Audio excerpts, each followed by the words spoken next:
हमारे द्वारा दिए जाने लेटेस्ट अपडेट सबसे पहले अपने मोबाइल पर पाने के लिए हमारे चैनल लेटेस्ट टेक्नोलॉजी को सब्सक्राइब करना ना भूलें। साथ ही अपना प्यार बरसाते रहें, लाइक एंड कमेंट्स कर बहुमूल्य सुझाव से अवगत कराते रहें। श्रोताओं, हमारी आज बात हो रही है ओपन जेल के कारापाल श्री चंद्रशेखर प्रसाद सुमन जी से। इनसे हम बातचीत करेंगे कि ओपन जेल में कैदियों को किस तरह की सुविधाएं दी जाती है, उनको किस तरह के अधिकार प्रदान किए जाते हैं, उनकी समस्याओं को किस तरह से निराकरण किया जाता है, उन्हें बेहतर ज़िंदगी बनाने के लिए या जेल प्रशासन की ओर से क्या क्या उपाय किए जाते हैं। तो इन सारी बातों पर हम इनसे चर्चा करेंगे आज श्री चंद्रशेखर प्रसाद सुमन जी से। तो सबसे पहले बहुत बहुत स्वागत करते हैं चंद्रशेखर प्रसाद सुमन जी आज के इस कार्यक्रम में। धन्यवाद। तो चंद्रशेखर सुमन जी, सबसे पहले हम अपने श्रोताओं को आपके बारे में बताना चाहेंगे कि आप ओपन जेल के कारापाल हैं और हम आपसे स्वयं आपका परिचय हम जानना चाहेंगे कि आप इस क्षेत्र में कितने दिनों से कार्यरत हैं और कहाँ कहाँ कार्यरत हैं। मेरी नौकरी लगभग 30 वर्षों की है। हम 1991 में ज्वाइन किए थे और लगभग 10 वर्षों तक ज्वाइंट बिहार के विभिन्न जिला में जैसे भागलपुर, बक्सर, सिवान, छपरा जैसे जगह पर पोस्टेड रहे। उसके बाद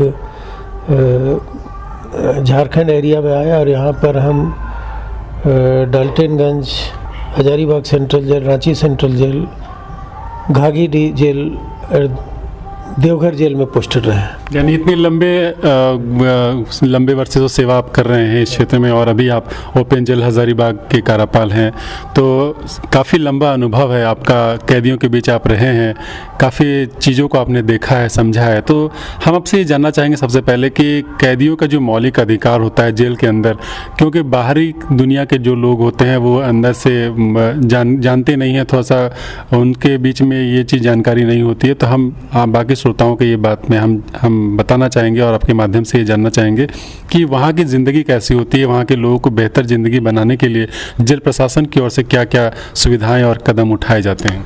कैदी भले कैदी होकर जेल में आते हैं, लेकिन उनके मौलिक अधिकार में कोई भी कटौती नहीं की जाती है।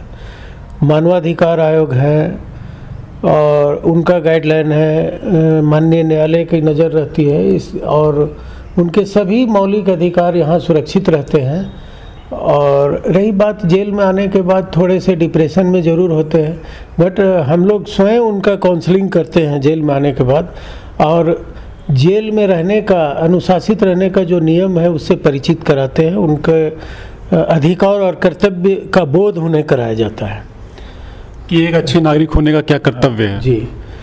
और फिर जेल में आने के बाद उनको हम लोग रोज़गार से जोड़ने का प्रयास करते हैं कि किसी जो भी उनमें हुनर है, जो उनकी इच्छा है, उनको उभार करके उनको हुनरमंद बनाने का प्रयास किया जाता है, ताकि जेल से निकल जाए तो स्वरोजगार से वो अपने को जोड़ सके और क्राइम के दुनिया से अपने को विमुख कर सके। इसी के सिलसिले में यहाँ बहुत तरह की योजनाएं हैं। जैसे अभी गौशाला है, 26 गाय हैं और भी गाय बढ़ेंगी। उसके बाद हम लोग एक अलग यूनिट है जिससे तसर का धागा निकालते हैं, कैदी सब उनसे लाभान्वित होते हैं, आर्थिक लाभ भी मिलता है। कारपेंट्री सेक्शन है, हैंडलूम है, हमारे यहाँ स्क्रीन प्रिंटिंग का है। अब भविष्य में हम लोग मधुमक्खी पालन भी कर रहे हैं। ऑर्गेनिक खेती की ओर हम लोग उनको सिखाने की योजना है। यानी कि इन सारे तरह से आप स्किल करने की कोशिश करते हैं ताकि वो अपने आप को रोज़गार से जोड़ पाए और अपना जीविकोपार्जन आगे जब जेल से निकले तो कर पाए। हम आपका एक लंबा अनुभव रहा है, तो हम आपसे ये थोड़ा जानना चाहेंगे कि कैदी जो आते हैं जेल में किन किन तरह के अपराध को लेकर के आते हैं और समस्याएं क्या होती है इन सारे अपराधियों को अपराध करने के पीछे। देखिए, अपराधी तो हर तरह का आते हैं। मोस्टली अभी नक्सली आ रहे हैं जो सरेंडर करते हैं। ऐसी नियमावली है कि सरेंडर नक्सली को ओपन जेल में रखना है। तो नक्सली कैसे पीछे बने, उसके पीछे तो सामाजिक परिस्थितियां हैं और वो न्यायालय और पुलिस के इन्वेस्टिगेशन का मामला है। बट नक्सली बने हैं तो उस धारा से विमुख करने का हम लोग प्रयास करते हैं। अच्छा, तो कहने का मतलब है ज़्यादातर ऐसे मामले होते हैं जो नक्सली होते हैं जो सरेंडर करके आते हैं या फिर ऐसे पकड़े जाते हैं या फिर सजा के प्राप्त होकर के आते हैं। तो जो इस कार्यक्रम को काफ़ी सारे लोग सुन रहे हैं, तो जो नक्सली सरेंडर करना चाहते हैं उनके लिए क्या व्यवस्थाएं की गई हैं, चाहे उनको आप क्या कहना चाहेंगे? देखिए, जो सरेंडर करते हैं उनके लिए तो राज्य सरकार अलग से आर्थिक सहयोग की घोषणा करती है, जो हमारे डिपार्टमेंट के अंडर नहीं आता है। बट यहाँ आने के बाद उनके लिए सुविधाएं हैं कि वो चाहें तो अपने परिवार बच्चों के साथ रह सकते हैं यहाँ, और परिवार बच्चों के साथ एक प्रक्रिया है वो पूरी करने के बाद यहाँ रह सकते हैं। और न्यायिक प्रक्रिया का सामना करना पड़ता है उन्हें। यहाँ से वीडियो कॉन्फ्रेंसिंग की सुविधा है, उनको कोर्ट कचहरी फिजिकली जाने की आवश्यकता नहीं है जब तक कि माननीय न्यायालय द्वारा फिजिकली नहीं बुलाया जाता है। और बाकी हम लोग वीसी के द्वारा उनका केस का निष्पादन कराते हैं। और यहाँ पर वही बात है कि हम लोग उनका जो है स्किल डेवलपमेंट का जो कार्य है उससे हम लोग जोड़ते हैं। मतलब कुल मिला के देखा जाए तो अगर कोई नक्सली चाहता है सरेंडर करना, आत्मसमर्पण करना चाहता है, तो जेल प्रशासन और सरकार के द्वारा काफ़ी सारे सहयोग किए जाते हैं ताकि उन्हें मुख्य धारा से जोड़े जाएं।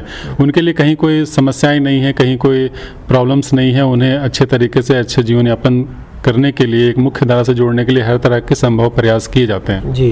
तो जो नक्सली आ जाते हैं, जो ओपन जेल में रहते हैं, तो उनके लिए क्या क्या सुविधाएं, रोजगार से जोड़ने के लिए, चाहे उनको कर्तव्य बोध जताने के लिए क्या क्या सुविधाएं दी जाती है जेल प्रशासन की ओर से, जेल प्रशासन कारावास के अंदर?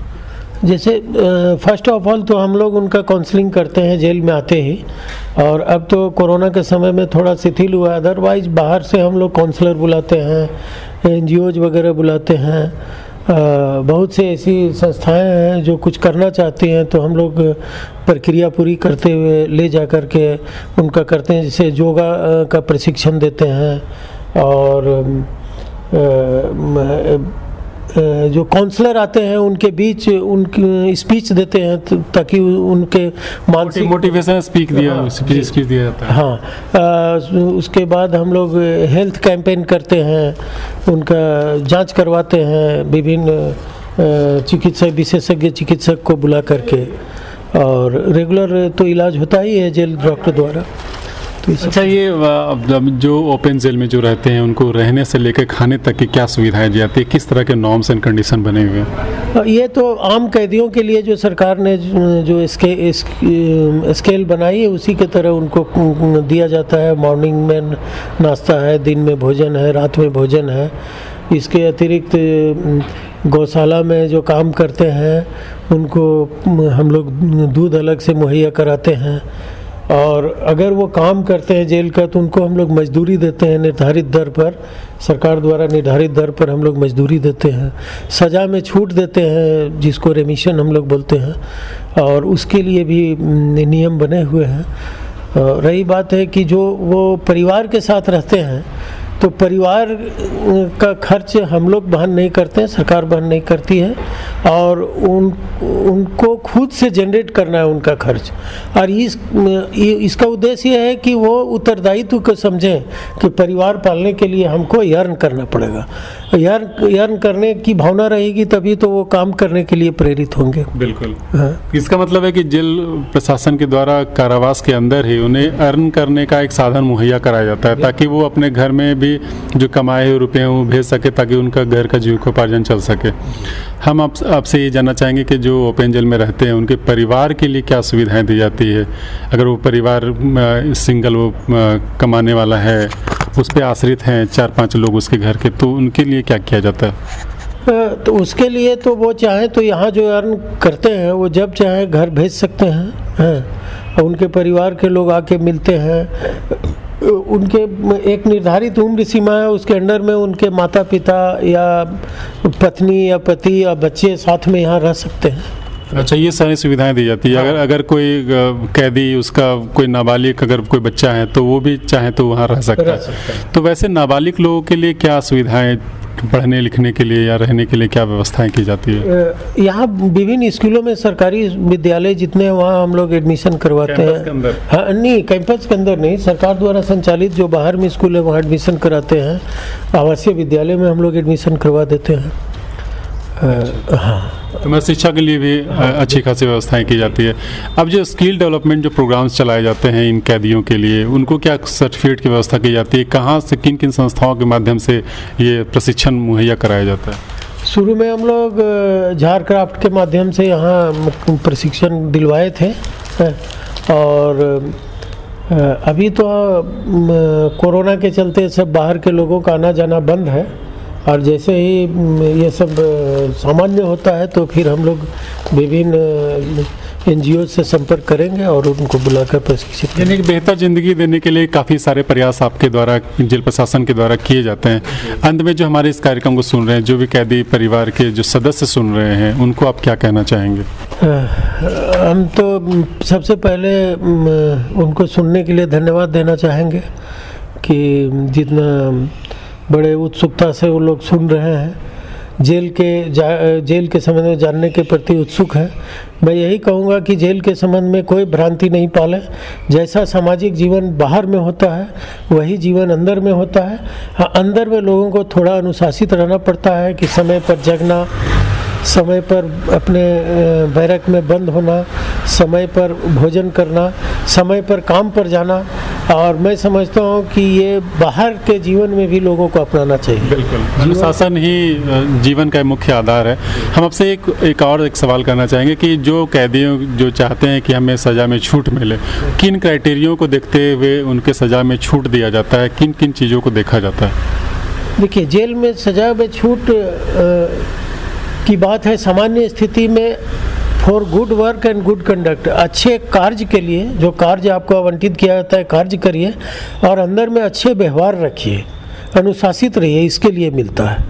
और विशेष उल्लेखनीय कार्य से अलग से उसके लिए व्यवस्था की जाती है। यानी कि जो अनुशासित रहते हैं उनका बेहतर चाल चलन व्यवहार देखा जाता है, उनको आवंटित कार्य जो करते हैं उनको सज़ा में थोड़ा सा छूट दिया जाता है, बेहतर सुविधाएं दी जाती है। तो बहुत अच्छी आपने जानकारी दी ओपन जेल से संबंधित, अंदर जो भी व्यवस्थाएं होती हैं उनके संबंध में जानकारी के लिए दृष्टिकोण से आपने काफ़ी अच्छी जानकारियों को हमारे साथ शेयर किया, हमारे श्रोताओं को आपने बताया। आपका इस कार्यक्रम में आपने बहुमूल्य समय निकाला, आपका बहुत बहुत धन्यवाद। Thank you. हमारे द्वारा दिए जाने लेटेस्ट अपडेट सबसे पहले अपने मोबाइल पर पाने के लिए हमारे चैनल लेटेस्ट टेक्नोलॉजी को सब्सक्राइब करना ना भूलें। साथ ही अपना प्यार बरसाते रहें, लाइक एंड कमेंट्स कर बहुमूल्य सुझाव से अवगत कराते रहें।